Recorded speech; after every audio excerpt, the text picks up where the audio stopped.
So I want to thank you all for sharing that with you. Both of these tools, both of these platforms are very exciting in the opportunities and that they open up to students and the potential that they provide for credit completion and moving students, whether they're adult learners or sort of more, quote, traditional students on their pathway through college and into a career. The one thing, though, I do want to mention from an innovation standpoint that I think can't go unrecognized is that you have, what you've just heard is 15 community colleges working together as a system. Now that may sound like not a big deal. That is a huge deal, huge. And so I want to congratulate all the folks in the community college system for coming together and working on these tools and these processes as a team and thinking about how to take greatest advantage of the technology in order to maximize the benefit to students. So terrific news. Thank you all very much. And now we're going to move to our final panel, which in some ways sort of takes us back to where we started from, with news about a deep partnership between an employer, in this case Partners Healthcare, and a higher education provider, Southern New Hampshire University, to develop and expand career pathways specifically for incumbent workers. Actually an initiative that helped get its start through a planning grant from the state. And this panel will be moderated by the CEO of Commonwealth Corporation, J.D. LaRock. J.D., it's all yours. Thank you, Secretary Pizer. Commonwealth Corporation is so pleased to be a key partner in the new commission that Governor Baker announced this morning, and to tell you about this great partnership between Partners Healthcare and Southern New Hampshire University's College for America program. As many of you know, Commonwealth Corporation is the state's public-private corporation devoted to developing the full potential of employees, employers, and reducing the skills gap here in the Commonwealth. And several years ago, through the state's Healthcare Workforce Transformation Fund, we awarded 2 grants to Partners Healthcare to develop a healthcare management fundamental certificate program, a stackable credential that articulates into the associate's degree and onto the bachelor's degree, and was connected to a larger partnership between Partners and the College for America program. Several years later, 400 successful students later, looking at the whole partnership, we're pleased to announce on behalf of Partners that Partners Healthcare will be rolling out this great initiative across the entirety of the Partners system. As you know, Partners is the largest single employer in the Commonwealth. This means new opportunities for thousands more students and workers within the company.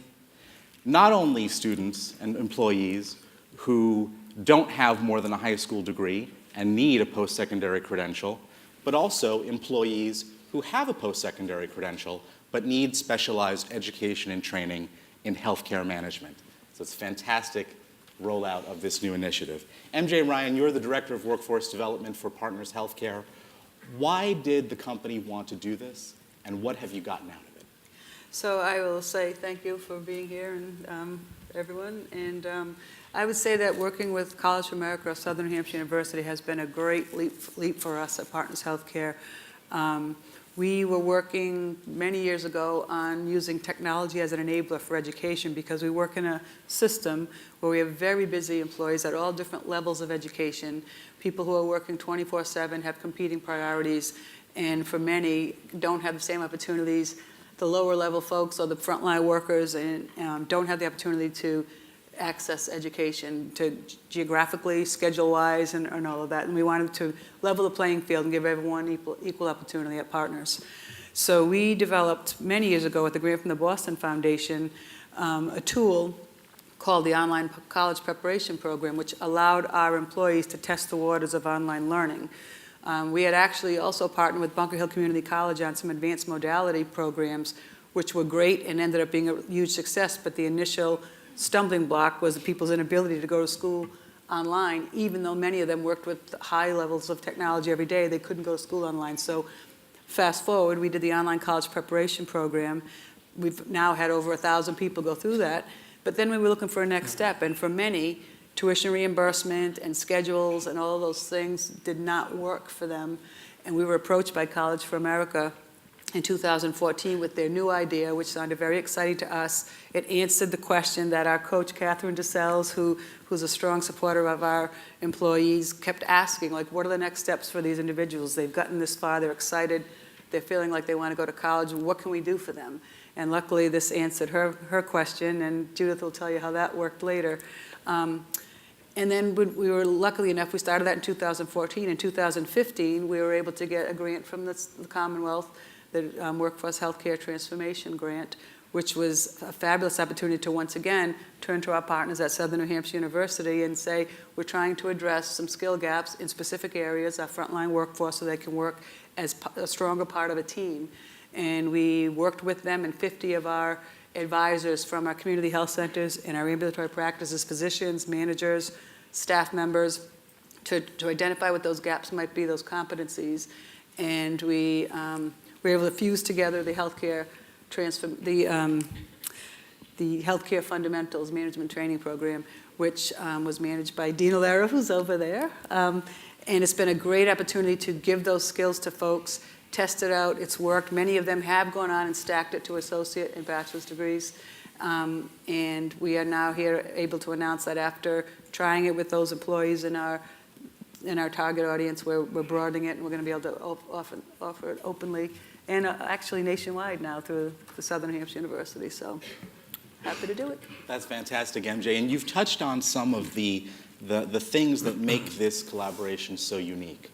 The fact that it's highly targeted to the company's goals as well as the employee's personal career goals and skill needs. The fact that it's highly affordable. Thanks to Partners' tuition reimbursement program, many of the participants have been able to go through this at little to no cost. The ability to go at your own pace. And so, Judith Crawford, you are someone who has gone through the larger associate's degree program. As a matter of fact, you earned your associate's in 8 months. I did. And just a couple of years later, you are a few competencies, not credits, competencies Yes. shy of earning your bachelor's degree. Why was this model the right model for you? Well, as an immigrant, it was a perfect opportunity for me at the time. I became a single parent, and I kind of lost hope in accomplishing my dream. But at the time, being able to go back to school online without getting into debt was amazing. I had the responsibility of a child, a mortgage, plus other responsibilities, which is paramount. That's first. So being able to do my associates online was perfect. It was a God-given gift, I would say. And to know that the associate encompasses not just the theoretical part of it, but practical part. So at the time, I was able to accomplish that within a short period of time. The hospital had closed. At that point, I was working as a CNA. It gave me the opportunity to work in Boston at Spartan Charlestown as a patient service representative. I went on to doing my bachelor's. I'm 2 classes away, give and take, so I'm hoping to complete that to graduate in May. And now I work on the North Shore as an administrative assistant too. So I've always been taught that education is power. And so to be able to know that regardless of what your personal circumstances is, you can still be marketable. Because the skills that you are learning, you're able to apply those daily in whatever position you choose to work with. And you were telling me that when you began all of this, you had in mind one day that you would become a nurse. But after learning about some of these management techniques and the larger body of content in the program, maybe you have some even more ambitious aspirations. I do. So I'm hoping after completing my bachelor's that I'll go into administration or whatever applicable position becomes open in Partners. But it's very important to know that the organization supports us, and that makes a totally big difference for me. That's an important point, because when you think about the investment that Partners has made in this, it's, I think, easily recouped by what you save in terms of employee retention that's produced as a result of partnerships like this. Paula Blanc, your university started the whole College for America model. What is the future of these online, competency-based, highly affordable, accelerated, highly targeted, workforce-connected programs?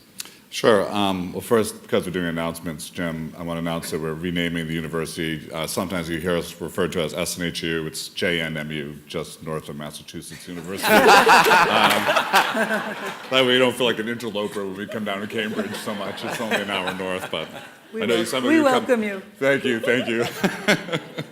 So I think 3 points I'd make. One is that what we're seeing now, CB enables us to have a shared language with employers, between higher ed and employers. Employers think about what their employees can do, right, their competencies. And we now have a lingua franca, so we can have a kind of conversation that was harder to have previously. And I think the second point I would make is that it allows, because we now have a shared language, we can have a closer collaboration, which is absolutely necessary given the velocity of change in the labor market. We cannot rely any longer on traditional governance processes that take far too long to be responsive to market needs and what people actually need, what they're seeing. I was just at SpaceX recently, and the CIO was saying about our engineering program. He said, no, whatever technology you're teaching today will be out of date by the time your graduates arrive in our facility. So critical thinking and the critical engineering skills and ways of thinking like an engineer don't go away, but a whole lot of other things also now have to be part of that mix. So they talked about systems thinking, design thinking, and then I love this line, he said, look, in the end, I'm going to say this at MIT, in the end, the engineering is the easy stuff, it's the human stuff that's really messy and hard. It's like, what do you mean the messy stuff? Working in teams, cross-culturally, all of this sort of other stuff. So I think we have to now be in a different kind of conversation, much more iterative and a much more closer collaboration. And finally, a greater granularity of learning options. And a greater range of providers. So when we think about the kinds of certificates and the works we do with partners, that's an on-ramp, right? That's a stackable credential that has led to the associates and now will soon lead to the bachelors, and a huge case of SNHU swag from me to Judy, which will arrive soon, a celebration. But I think, when we think about traditional higher ed, we thought about sort of 2-year and 4-year degrees.